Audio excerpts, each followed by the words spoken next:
Headlines brought to you by Chitale बंधू.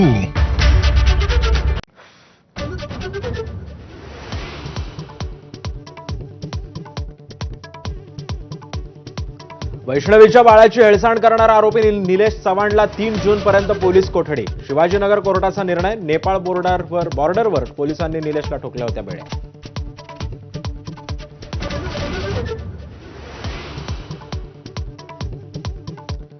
छत्रपती संभाजीनगर दरोडे प्रकरणी आणखी 4 जणांना अटक. संतोष लड्डांचा वर्गमित्र बाळासाहेब इंगोलेचाही समावेश. डिसेंबरमध्ये लड्डांनी रागावल्याचा राग मनात ठेवत दिली सोन्याची टीप.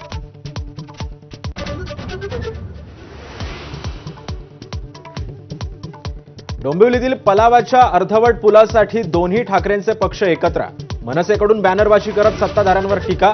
तर काम पूर्ण न झाल्यास ठाकरेंच्या शिवसेनेचा आंदोलनाचा इशारा.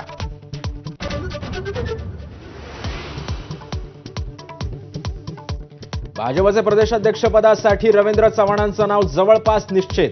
तर मुंबई अध्यक्षपदासाठी आमदार प्रवीण दरेकर, अमित साटम आणि सुनील राणेंच्या नावाची चर्चा.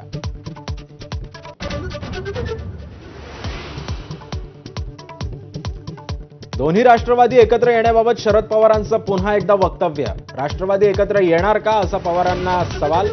तर मला माहिती नाही, पवारांनी बोलणं टाळलं.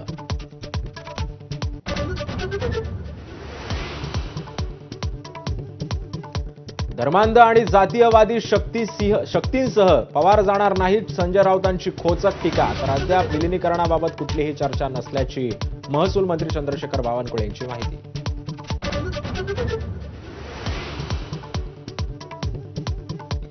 कृषी खातं म्हणजे ओसाड गावची पाटीलकी. कृषी मंत्री माणिकराव कोकाटेंचं पुन्हा एकदा वादग्रस्त वक्तव्य. कोकाटेंच्या विधानानं नव्या वादाला तोंड फुटण्याची शक्यता.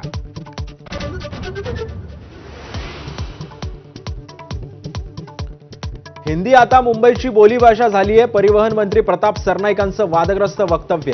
सरनाईकांच्या तोंडी भाजपची भाषा. राऊतांनी डिवचलं तर बावनकुळेंकडून सारवासारव करण्याचा प्रयत्न.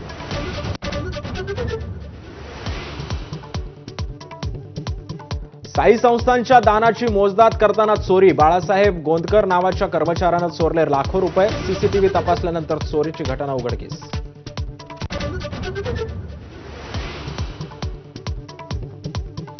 मुंबईत पश्चिम रेल्वेवर आजपासून 36 तासांचा मेगा ब्लॉक. आज दुपारी 2 ते सोमवारी रात्री 1 वाजेपर्यंत राहणार ब्लॉक. लोकलच्या अप आणि डाऊन मार्गाच्या 162 फेऱ्या रद्द. तर मेल आणि एक्सप्रेस गाड्या जलद मार्गावर वळवणार.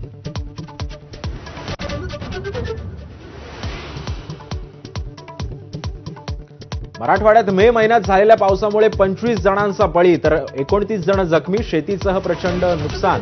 तर आतापर्यंत 465 जनावर दगावल्याची आकडेवारी समोर. शेकडो घरांचंही मोठं नुकसान.